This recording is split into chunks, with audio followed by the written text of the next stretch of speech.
Welcome to Last Night, your official sci-fi recap show.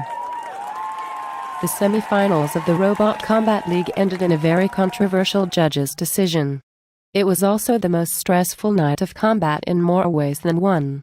I'm joined once again by Richard Mills, legendary robot boxing promoter, to talk about the event.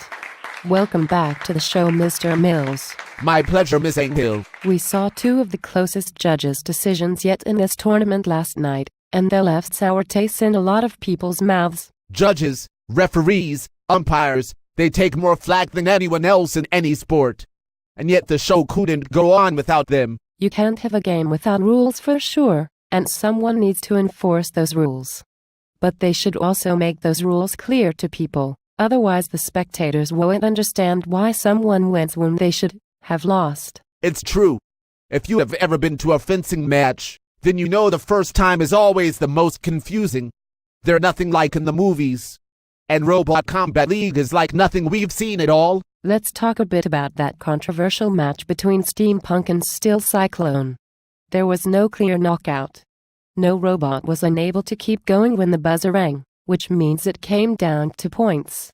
Dave Farah, with his unofficial scorecard, said it was a tie going into that third crucial round. But was it really a tie? Do you think the points were that close before the final round? Honestly, no, I do not. Steampunk knows how to fight, and they know how to win fights, with strong blows to the body. That is how you win points with the judges.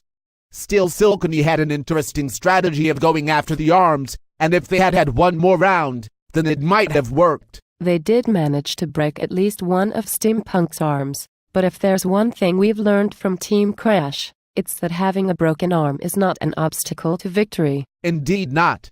If Steampunk had just kept away during the final round, or if Steel Cyclone had taken just a few more body shots in the first two rounds, then the decision might have been easier for the judges to make. So you think they made the right call?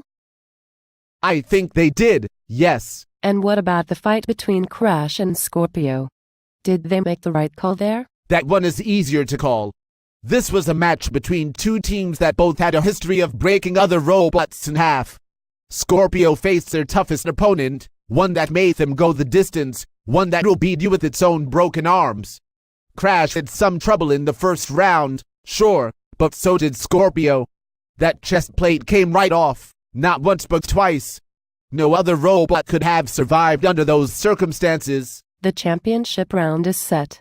It will be Steampunk versus Crash, the only remaining bruisers in the league, and certainly the most controversial.